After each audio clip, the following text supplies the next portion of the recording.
నమస్తే, welcome to our channel. నేను సిరే. అంటే టీవీ రంగంలో సెన్సేషనల్ ఒక షో ఏదైనా నడుస్తుంది అంటే అది ఎప్పటికంటే అది స్టార్ట్ అయినప్పటి నుంచి కూడా బిగ్ బాస్ అంటే ఒక ఏమంటారు కాంట్రవర్సీ అని అనుకోవచ్చు. అది ఏ రంగం అంటే ఏ ఇండస్ట్రీలో అయినా కూడా, తెలుగు అనుకోవచ్చు, బాలీవుడ్ అనుకోవచ్చు, ఎక్కడైనా కూడా ఇన్ని ఇండస్ట్రీలో కూడా అది కాంట్రవర్సీ అయింది. అయితే ఇప్పుడు కొత్తగా ఏంటంటే బిగ్ బాస్ ఓటీటీ స్టార్ట్ అవ్వడంతో Bigg Boss OTT Bollywood season 3 నడుస్తుంది. సో అందులో అయితే ఒక కాంట్రవర్సీ అయితే నడుస్తుంది. ఏంటంటే జియో సినిమాలో అశ్లీల దృశ్యాలు అయితే రావడం జరిగింది అని చెప్పేసి అయితే వార్తలు వస్తున్నాయి. అది మీద కూడా కొన్ని కేసులు నమోదు చేస్తామని కూడా మరి మాట్లాడడం జరుగుతుంది. మరి ఇది ఎక్కడి వరకు వెళ్తుంది ఏంటి? కొంతమంది అయితే ఈ షోని బ్యాన్ చేయాలని కూడా వాళ్ళు చెప్పడం జరుగుతుంది. మరి ఎలాంటి పరిణామాలు చోటు చేసుకుంటాయి బిగ్ బాస్? సో దీని గురించి వివరించడానికి మనతో పాటు ఉన్నారు ప్రముఖ సినీ క్రిటిక్ దాసరి విజ్ఞాన్ గారు. నమస్కారం అండి. నమస్తే. ఇప్పుడు చూస్తున్నాము మనం బిగ్ బాస్ సీజన్. అంటే బిగ్ బాస్ సీజన్ ప్రతి ఒక్క ఇండస్ట్రీలో ఉంది. బాలీవుడ్ ఉంది, తెలుగులో ఉంది, తమిళ్, మలయాళం, ప్రతి దాంట్లో ప్రతి ఇండస్ట్రీలో ఉంది బిగ్ బాస్ అనేది. అయితే ఇప్పుడు కొత్తగా ఏంటంటే బిగ్ బాస్ ఓటీటీ వచ్చింది మనకి. ఇప్పుడు బాలీవుడ్లో బిగ్ బాస్ ఓటీటీ సీజన్ 3 నడుస్తుంది. ఇందులో ఏంటంటే జియో సినిమాలో అశ్లీల దృశ్యాలు వచ్చాయి, ఇది చిన్నపిల్లలు కూడా చూస్తారు ఈ షోని అని చెప్పేసి కొంతమంది అయితే ఈ షోని ఆపివేయాలి, నిలిపివేయాలి అని చెప్పేసి కూడా వాళ్ళు చేస్తున్నారు. అసలు ఏం జరుగుతుంది నిజంగా? అలాంటి దృశ్యాలు మరి బయటకు వచ్చాయా లేకపోతే ఇదంతా ఏమంటారు? మొన్న కూడా ఒక అమ్మాయి ఇంటర్వ్యూ ఇస్తా మాజీ కంటెస్టెంట్ బాత్రూంలో కెమెరాలని చెప్పింది. అది సంచలనం. బిగ్ బాస్లో బాత్రూంలో కెమెరాలని అందరు రాశారు.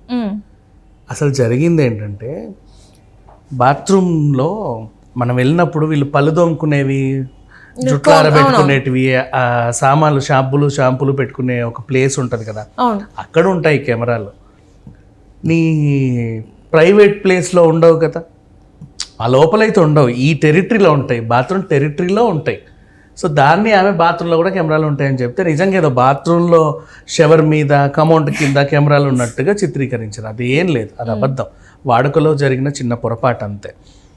నెక్స్ట్, ఇప్పుడు మీరు చూసినటువంటి సీన్, జియో సినిమాలో టెలికాస్ట్ అయినటువంటి సీన్ ఏంటంటే, Bigg Boss OTT season 3 run అవుతుంది.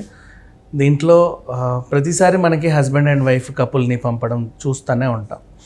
అర్మాన్ మాలిక్ అనే ఒక ఆయన 2 వైఫ్ని పెళ్లి చేసుకున్నాడు. అవును. ఫస్ట్ పాయల్ని పెళ్లి చేసుకున్నాడు. పాయల్కి కృతిక బాగా క్లోజ్ ఫ్రెండ్. సో రోజు వచ్చేది పాయల్ అని పెళ్ళికొట్టి రోజు ఇంటికి వచ్చేది. నువ్వు ఇలా రోజు నాతో వచ్చి వెళ్ళేటప్పుడు చాలా ఇబ్బంది పడి, అయ్యో మళ్ళీ ఎప్పుడు కలుస్తామో, పొద్దున ఎప్పుడు అవుద్దో అని బాధపడే కంటే మా ఆయన్ని పెళ్లి చేసుకుని నాతోనే ఉండొచ్చు కదా అనింది. సీరియస్లీ వాళ్ళు చెప్పిన కదే ఇది. వాళ్ళే చెప్పారు ఇది. ఓటీటీ సీజన్ 3 టాటూస్ కూడా వేసుకోవడం వాళ్ళే చెప్పారు. ఎవరు హోస్ట్ అనిల్ కపూర్ దగ్గర వాళ్ళే చెప్పారు ఫస్ట్ ఎపిసోడ్ చూడు. అలా చెప్పగానే అదేంటి భలే ఉంది అని సరే అనుకున్నారు. ఇతనికి కూడా ఓకే. ఇప్పుడు అతనికి buy 1 get 1 ఫ్రీ కదా, ఆయన ఎందుకు ఓకే చెప్పాడు? ఓకే. ఇది ఈవిడితో 2 పిల్లలు ఉన్నారు, ఈవిడితో ఇంకా పిల్లలు లేరు. వాళ్ళ సంసారం 9 ఏళ్ళు, వీళ్ళ సంసారం ఒక 2-3 ఏళ్ళు ఏదో సాఫీగా సాగుతూ ఉంది. ఇదేదో బాగుంది కదా, ఈ కపుల్ని మనం బిగ్ బాస్లో కూడా పెడితే మనకు కూడా బాగా రసవత్తరంగా ఉంటుందని వీళ్ళు తెచ్చి పెట్టుకున్నారు. కొన్నాళ్ళు బాగానే ఉన్నారు. చౌరాషియాతో గొడవలు అయ్యాయి, శివానీతో గొడవలు అయ్యాయి, కొట్టుకున్నారు, తిట్టుకున్నారు. పెద్ద ఆవిడైతే అందరికి చక్కగా వంటలు వార్పులు చేసి పెడుతుంది. కృతిక అయితే కొంచెం పద్ధతిగానే ఉంది, ఈయన కూడా పద్ధతిగానే ఉన్నాడు. అంటే వాళ్ళు ఎక్కువ కాంట్రవర్సీలు ఏం లేవు. వీళ్ళ జోలికి ఎవరైనా వస్తే వాళ్ళతో కొట్లాడుతున్నారే తప్పితే మిగతా ఇష్యూస్ ఏం లేవు. అంటే ఒకసారి శివాని ఏమనిందంటే, నువ్వు గ్రేటా నేను గ్రేటా అనే ఒక టైంలో, ఏముందిలే మీరంటే ముగ్గురు ఒకే మాట మీద ఉంటారు, నేను ఒకదాన్నేగా అన్నట్టు అనింది. అనేసరికి ఎంత ముగ్గురు ఒకదాని మీద మనం హౌస్లో ఉన్నాం అది ఇది అని చెప్పి కొట్లాడుకున్నారు. దీన్ని చక్కబెట్టడానికి ఒక జర్నలిస్ట్ని పంపారు, చౌరాషి అని. ఆయన ఏమో ప్రతి ఇష్యూని ఏదో జరుగుతుంది అన్నట్టు ఇక్కడ నుంచే వార్తలు చదువుతున్నాడు. గందరగోళంగా ఉంది. మళ్ళీ ఇక్కడ నుంచి సాయికేతన్ అనే ఒక అబ్బాయి, తెలుగు అబ్బాయి, నా ఫ్రెండే, మేము ఒకసారి కలిసాం కూడా జూబ్లీ హిల్స్లో. ఆడిషన్ కంటూ వచ్చాడు, జస్ట్ తర్వాత కలిసింది లేదు. ఇతను వెళ్ళి బిగ్ బాస్ అక్కడికి వెళ్తే ఖచ్చితంగా గొడవలు పెట్టుకోవాలని మన తెలుగు హీరోయిన్ అక్కడ ఉంటే ఆమెను టార్గెట్ చేశాడు. పనున్నా లేకుండా పని కట్టుకొని వెళ్ళి గొడవలు పెట్టుకొని స్టూళ్ళు తన్ని అది తన్ని ఇది తన్ని ఏదో చేస్తున్నాడు. సరే, ఇక ఫుటేజ్ కోసం ఎవరి తిప్పలు వాళ్ళవి. ఇప్పుడు ఓవరాల్గా ఏం జరిగింది, బిగ్ బాస్ మంచం పైన ఈ హస్బెండ్ ఒక అమ్మాయి వెళ్ళిపోయింది, పాయల్ వెళ్ళిపోయింది, కృతికాను ఇతను కలిసి బెడ్ పైన రొమాన్స్ చేసుకుంటున్నారు. అది వీడియోలో చిత్రీకరించేసరికి జియో సినిమా యాప్తో వీళ్ళు చూసే వాళ్ళందరూ చూశారు. ఇప్పుడు అసలు విషయానికి బిగ్ బాస్ దగ్గరకు వద్దాం. హస్బెండ్ అండ్ వైఫ్ని తీసుకొచ్చింది నువ్వే, వాళ్ళిద్దరిని ఒకే బెడ్ అలొకేట్ చేసింది నువ్వే. నెక్స్ట్ థర్డ్, మీరు బయట ఎలా ఉన్నారో ఇక్కడ అలాగే ఉండండి అని చెప్పింది నువ్వే. అవునా? మాస్క్ వేసుకోవద్దు, ఫేక్ ఉండొద్దు, మీరు అసలు నిజ జీవితంలో మీ ఇంట్లో మీరు ఎలా ఉన్నారో ఇక్కడ కూడా అలాగే ఉండండి అని చెప్పింది నువ్వే. వాళ్ళు ఇంట్లో ఎలా ఉన్నారో ఇద్దరిని ఒక పరుపు మీద పడుకోబెట్టా, వాళ్ళు అలాగే కౌగలించుకున్నారు. మరి అతి చేయలా, కౌగలించుకున్నారు అంతే. దాన్ని వీళ్ళు అశ్లీలత అసభ్యత అని రాశారు అంతే. హస్బెండ్ అండ్ వైఫ్ని నువ్వు తీసుకొచ్చి ఏసీలో పరుపిచ్చి దుప్పటి కప్పితే వాళ్ళు ఏం చేసుకుంటారు? పైగా నువ్వే చెప్పావు నువ్వు ఇంట్లో ఎలా ఉన్నావు ఇక్కడ అలాగే ఉండు అని. నువ్వు కావాలంటే ఆమెకో రూము ఈమెకో రూమ్ ఇచ్చి వీళ్ళ వైపు ఏదన్నా స్క్రిప్ట్ క్రియేట్ చేస్తే పర్వాలా, ఓకేనా? నెక్స్ట్, పోనీ వేరే కంటెస్టెంట్ వేరే అమ్మాయితో బెడ్ మీద కులికాడు అనుకో, నువ్వు అది చిత్రీకరించి వీకెండ్ క్లాస్ పీకినా పర్వాలా, అవునా? నువ్వు హస్బెండ్ వైఫ్నే తెచ్చావు, వాళ్ళకి మంచి అండర్స్టాండింగ్ ఉంది, వాళ్ళకి ఒకరికి మీద ఒకరి ప్రేమ ఉంది, రోజు అలాగే ఉంటారు. నువ్వే చెప్పావు నువ్వు బయట ఎలా ఉన్నావు లోపల అలాగే ఉండమని, వాళ్ళు అలాగే ఉన్నారు.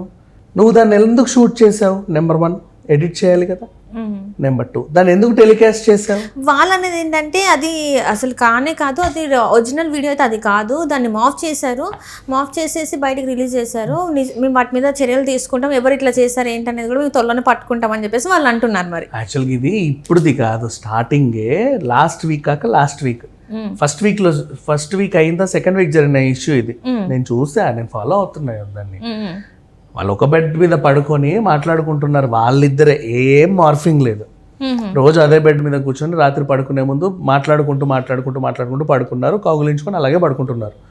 అంతకుమించి మరీ విపరీతంగా అయితే డొల్లల బెడ్ల పైన. వాళ్ళకి తెలుసు ఎక్కడ ఎలా ఉండాలి, నలుగురు మధ్యలో ఎలా ఉండాలి అని. వాళ్ళు అలాగే ఉన్నారు. కానీ ఇది బయటికి ఇలా వచ్చింది బేసికల్లీ. సో దీన్ని బ్యాన్ చేయండి, అది చేయండి, ఇది చేయండి అంటే నిజంగా చెప్పాలంటే బిగ్ బాస్ టీం తీసుకోవాల్సిన చర్య ఇది. ఆ ఎడిటర్ దాన్ని కట్ చేసి ఉండాల్సింది. బికాజ్ అది వేరే అబ్బాయి వేరే అమ్మాయి ఉంటే నువ్వు దాన్ని టెలికాస్ట్ చేస్తే సమాజం అందరూ కూడా తప్పు అని కొంతమంది వాదిస్తారు. అసలు ఎందుకు టెలికాస్ట్ చేసావని ఇంకొంతమంది అంటారు. నువ్వు హస్బెండ్ వైఫ్ని తీసుకొచ్చి నీ ఇంట్లో పెట్టుకొని పరుపేసి దుప్పటిచ్చి మంచం వేసి ఏసీ వేసి కెమెరా పెట్టి మాకు చూపించి ఏంటది, పైగా వాళ్ళకి ఎలా ఉందో చెప్పి ఎందుకు ఆ చెత్త అంతా. నెక్స్ట్ మళ్ళీ అనిల్ కపూర్ ఏమైనా వీకెండ్ రాగానే అనిల్ కపూర్ వీళ్ళు ఇలా చేశారు చెప్పండి సార్ అంటే ఏం చెప్తాడు ఆయన అయినా సరే. అసలు ఎందుకు టెలికాస్ట్ చేసావు? First you should not telecast such kind of things. అని నీ తప్పది. నువ్వు మొగుడు పిల్లలను తీసుకొచ్చినప్పుడే నువ్వు తీసుకోవాల్సిన జాగ్రత్త. బిగ్ బాస్లో శోభనం కూడా జరిగింది తెలుసా. ఒక భోజ్పురి అమ్మాయికి పెళ్లి చేశారు, భోజ్పురి హీరోయిన్, తను పేరు మర్చిపోయి, నేను ఎపిసోడ్ చూసా, అది బాణిజయ్ స్వామి ఓం వాళ్ళు ఉన్న సీజన్ 6 or 7 మరి ఏదో హిందీ. అమ్మాయికి అబ్బాయి అంటే ఇష్టం, తను వచ్చాడు, వాళ్ళిద్దరికి పెళ్లి చేశారు, హౌస్లో పెళ్లి చేసి ఆ రోజు ఫస్ట్ నైట్ కూడా హౌస్లోనే ఏర్పాటు చేసి తలుపులేసి వచ్చారు, కెమెరాలు పెట్ల. మళ్ళీ నెక్స్ట్ డే అంటే వాళ్ళు పాల గ్లాస్ పట్టుకొని వెళ్ళడం, ఇవన్నీ చిత్రీకరించారు వాళ్ళు. ఆ ఎపిసోడ్ చూడు. అంటే బిగ్ బాస్లో వాళ్ళు చేశారు కానీ కెమెరాలు పెట్టల దరిద్రంగా. ఇక్కడ ఏంటంటే అది కామన్ హాల్లో నువ్వు నిజంగా హస్బెండ్ వైఫ్ని తెచ్చినప్పుడు దూరం పెట్టు, నీకు ఫుటేజ్ కోసం నువ్వు అది వాడిని యూజ్ చేసుకో. అది అంటే పడుకున్న తర్వాత, ఇప్పుడు మనము పడుకున్న తర్వాత అది ఎట్లా పడుకుంటామో మనకు తెలియదు, అండ్ దాన్ని కూడా అశ్లీలత అని అంటున్నారంటే అది ఎంతవరకు కరెక్ట్? ఇంకొకటి ఏంటంటే ఇది చిన్నపిల్లలు చూస్తున్నారు అని చెప్పేసి కొంతమంది వస్తున్నారు. ఇప్పుడు అక్కడికే వస్తున్నా, వీళ్ళు ఏం చేశారు, కెమెరాలు పెట్టి చిత్రీకరించి తీశారు కదా, ఇది publicity stunt. Actually Bigg Boss season 3 OTT Hindi utter flop. నాకు తెలిసి నెక్స్ట్ వీకే ముగించేస్తారు. అలా ఉంది, 45 రోజుల్లో ముగించబడే ఇంత దరిద్రమైన సీజన్ నేను ఎప్పుడు చూడలే. కానీ కంటెస్టెంట్లు బాగున్నారు, హోస్ట్ బాగున్నారు, అందరూ బాగున్నారు. వారానికి ఒకరిని కదా ఎలిమినేట్ చేసేది, పెద్ద సీన్ క్రియేట్ చేసి అట్లా ట్యూస్డే నైట్ నువ్వు అంటే పోతున్నాడు, రాత్రి నిద్రలేపోయి నువ్వు ఎలిమినేట్ పో అని పంపించేస్తున్నారు. వారానికి 3-4 దులిపి పంపించేస్తున్నారు. ఇప్పుడు 45 రోజులకు ఏమో వచ్చింది, ముగించేస్తారు ఈ షోని. ఫ్లాప్ అయింది యాక్చువల్గా చెప్పాలి అంటే. దాన్ని మైలేజ్ పెంచుకోవడానికి క్లిప్ రిలీజ్ చేసి అందరు కొట్లాడాలి, అసలు ఏంటిది అని చెప్పి OTT సీజన్ ఓపెన్ చేయాలి. ఈ మొహాలన్నీ పరిచయం చేసుకోవాలంటే ఫస్ట్ నుంచి చూస్తే బాగుంటుంది అన్న థాట్ నీకు రావాలా. వెబ్ సిరీస్ చూసినట్టు రోజో 10 ఎపిసోడ్లో వారం రోజుల్లో కొట్టేస్తే మళ్ళీ మైలేజ్ వస్తే దీన్ని కంటిన్యూ చేద్దాం, లేదంటే అక్కడికి కత్తిరించి ముగించేద్దాం అని వాళ్ళు ప్లాన్ వేసుకున్నారు. దాంట్లో భాగంగా జరిగిన స్టంట్ అంతే, పబ్లిసిటీ స్టంట్. స్టంట్ అంటారు. ఓకే, అంటే ఇందులో మరి ఇప్పుడు ఎవరైతే ఈ శివసేన వాళ్ళు ఉన్నారో వాళ్ళు ఈ షోని బ్యాన్ చేయాలి అని చెప్పేసి వాళ్ళు మరి అంటున్నారు. నిజంగా బ్యాన్ చేసే అవకాశాలు ఉన్నాయంటారు? ఛాన్స్ లేదు. ఎవరు ఎంత పెద్దవాళ్ళు ఎవరెవరు వచ్చినా సరే షోని బ్యాన్ చేసే ఇది మాత్రం అస్సలు ఛాన్స్ లేదు. ఎన్ని తలకాయలు ఎన్ని వాగినా బిగ్ బాస్ రన్ అవుతూనే ఉంటుంది. అదొక ఎంటర్టైన్మెంట్ షో. దాని ద్వారా నేర్చుకునే అంశాలు కూడా చాలా ఉన్నాయి. వెళ్ళిన వాళ్ళు కూడా మానసికంగా కూడా చాలా కుదుట పడతారు. మంచి షో ఇది. దీన్ని మించిన ఒక మోటివేషనల్ క్లాస్ ఇంకోటి ఉండదని నేను ఫీల్ అవుతాను. ఈ షోని బ్యాన్ చేసే ఇది ఎవరికీ లేదు చెప్పాలి అంటే. అది కొనసాగుతూనే ఉంటుంది. రైట్ అండి, right. Thank you so much అండి.